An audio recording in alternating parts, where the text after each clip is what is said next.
No matter where you go in Mtwara region, everyone loves to hear this one phrase, Tuko Pamoja. Tuko Pamoja literally means we are here together, but it actually translates better as we are in this together.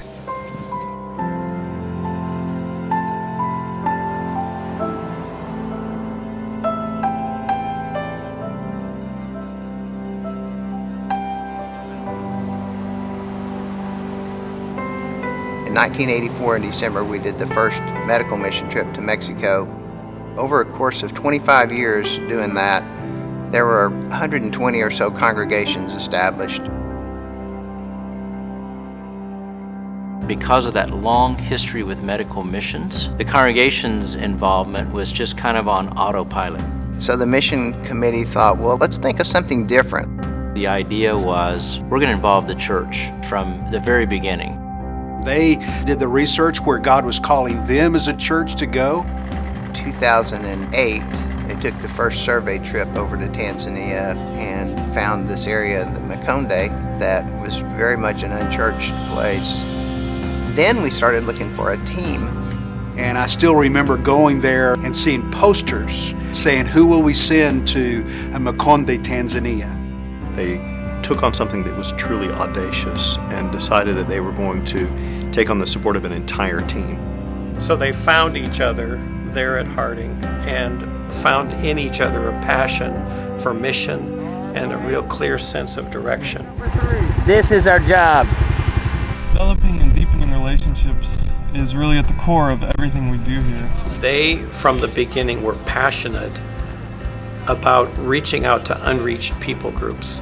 They're a very closed group, the Makonde are. It's mostly Muslim, so that made it a difficult place to work. They began their ministry by way of development projects. They were settling in for what they realized was going to be a very long-term project. So we really tried to find ways to remind them, we are there with you. It's a team.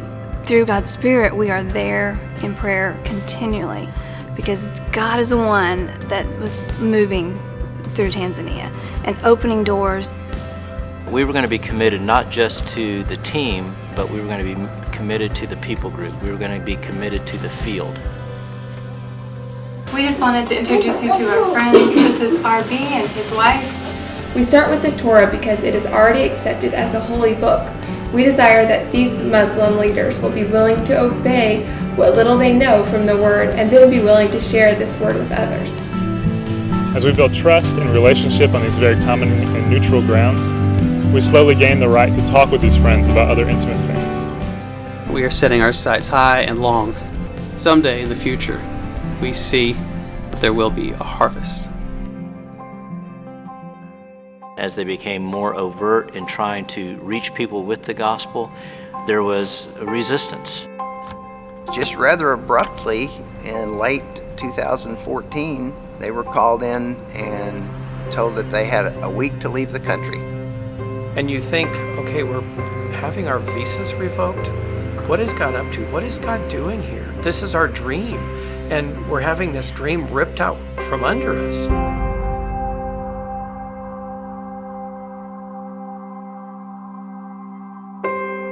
When they were asked to leave, I think we were that was hard on all of us.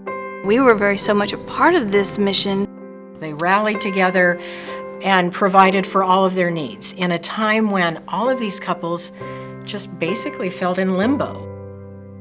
We need to understand as churches that failure in our book doesn't always mean failure in God's book. That they were faithful to their purpose of raising a team for Tanzania, and they were victorious in that. Just the sense of involvement and belonging is really incredible what it did for our congregation, in addition to what it was doing for, of course, the people that given the message of God. Even though they were there for a relatively brief time, they made some powerful connections and relationships that God is using to continue to reach the Makonde people. Makonde, na mimi pia nikapenda nitambue neno la Mungu kupitia kwako.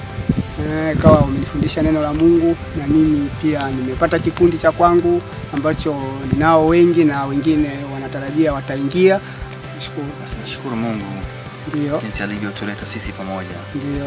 Tunaendelea na uhusiano wetu. Jumedi, though still a Muslim, is 5 months into leading the Bible study group in his village. This group is coming to the end of their readings where they will make a decision whether or not they're going to follow Jesus, Messiah. Fast forward a few months down the road, and Jill and I got the call from the downtown church to say, okay, we need someone to go retrieve their belongings. And that week, Jumedi said he was going to be doing Discovery Bible Studies in 4 villages with 19 people that Christina and Caleb had never even heard of before. And we thought, God's answered that prayer. He's redeemed the story.